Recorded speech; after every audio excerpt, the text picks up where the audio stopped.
brought to you by Rajnigandha।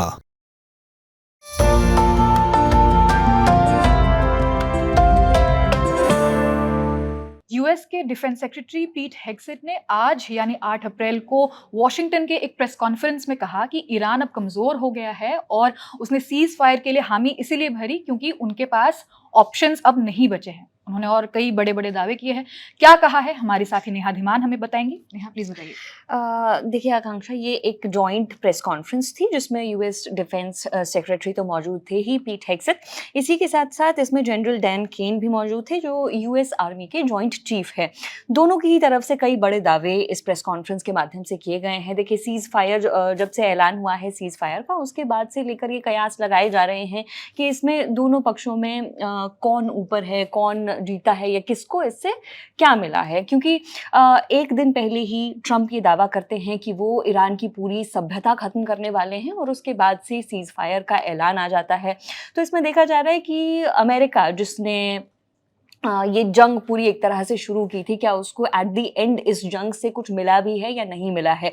तो अब इसमें पीट हेग्सेट की तरफ से कई बड़े दावे किए गए हैं। सबसे पहले तो उन्होंने ये पूरा जो है कि सीज फायर इसीलिए किया गया है, ये पूरी बात जो है उन्होंने ईरान पर डाल दी है। उनका कहना है कि ईरान ने लिटरली भीख मांगी है ट्रंप के आगे और उसके बाद जो है ये सीज फायर का ऐलान किया गया है। उनके जो वर्ड्स थे वो कुछ इस तरह से थे, the Iranians were humiliated and demoralized. Iran begged for this ceasefire and then Trump showed mercy. वो कह रहे हैं कि ईरानियंस जो हैं वो डिमोरलाइज पूरी तरह से हो चुके थे क्योंकि ईरान ये जंग हार रहा था और उसके बाद ईरान ने सीज फायर के लिए बिल्कुल बेग किया है, भीख मांगी है और उसके बाद ट्रंप ने मर्सी शो करके ये सीज फायर का ऐलान किया है।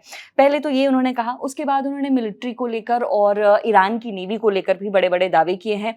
उन्होंने कहा है कि यूनाइटेड स्टेट्स का जो ऑपरेशन था एपिक फ्यूरी, उसमें पूरी तरह से सक्सेसफुल रहा है यूएस और अमेरिका ने बड़े पैमाने पर ईरान पर हमले किए हैं और उसकी जो सैन्य क्षमताएं हैं उनको बुरी तरह से आहत किया है। उन्होंने कहा है कि ईरान की जो नेवी है वो बिल्कुल समुद्र के अंदर चली गई है, डूब गई है और जो एयरफोर्स है उसके पास भी अब मतलब एयरफोर्स भी पूरी तरह से निस्तो नाबूद हो चुकी है, उनके पास कुछ भी नहीं बचा है। इसके साथ ही उन्होंने ये भी कहा कि Iran was out of options, जैसे कि आपने बताया, और इसी वजह से उसको नेगोशिएशन टेबल पर लाया गया है, नेगोशिएशंस हुई हैं और उसके बाद जो है सीज फायर हुआ है।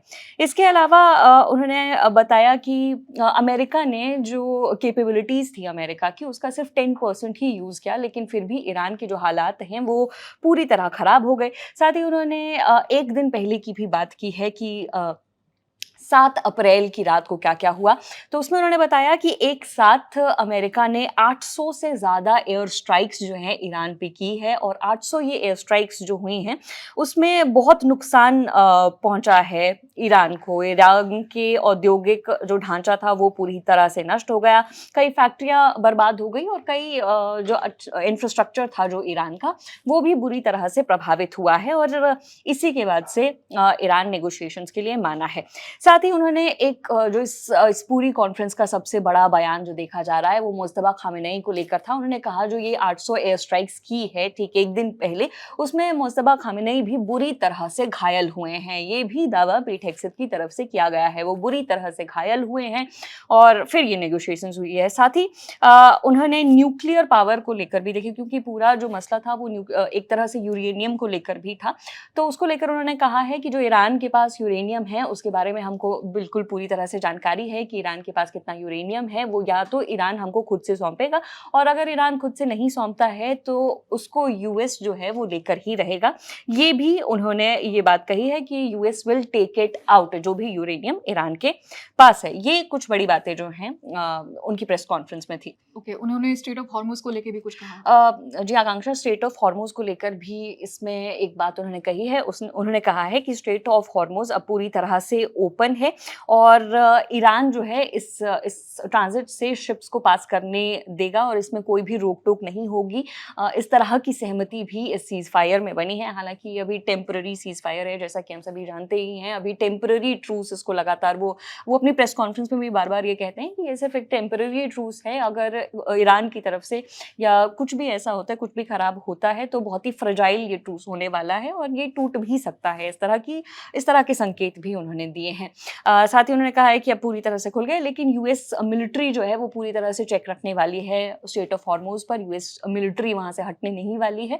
इस तरह की बातें भी उनकी तरफ से कही गई है। तो ये आप देखिए कि पहले सीज़ फायर होता है और सीज़ फायर के बाद जो कई तरह के क्लेम्स आ रहे हैं, यूएस की तरफ से भी क्लेम्स आ रहे हैं, ईरान की तरफ से भी क्लेम्स आ रहे हैं कि इसमें जीत किसकी हुई है, कि ये पूरी जो जंग थी, क्योंकि जंग का मतलब तो ये होता है कि at the end one has to win, तो इसमें कौन जीता है, कौन हारा है, इसको लेकर दोनों पक्षों की तरफ से बड़े-बड़े क्लेम्स किए जा रहे हैं। और पीट हेग्सेथ की जो कॉन्फ्रेंस थी, उसमें भी इसी तरह के क्लेम्स थे कि हमारा जो एपिक फ्यूरी ऑपरेशन था, हमको जीत मिली है, हमने ईरान को बुरी तरह से प्रभावित किया है। तो ये इस पूरी कॉन्फ्रेंस का जो लब्बो-लुबाब है वो था। Okay, thank you Neha. तो जंग को अभी करीब 40 दिन हो चुके हैं, जैसे-जैसे एक-एक दिन बीतता जा रहा है, अपडेट्स आ रहे हैं, दोनों तरफ से बयानबाजी हो रही है। तो फिलहाल अपडेट यही है कि अभी 2 हफ्तों का सीज़ फायर है। जंग से जुड़े और जो भी अपडेट्स होंगे हम आप तक पहुँचाते रहेंगे। मेरे साथ नेहा धीमान है, मैं हूँ आकांक्षा गोगोई। आप देखते रहिए द ललन टॉक। शुक्रिया।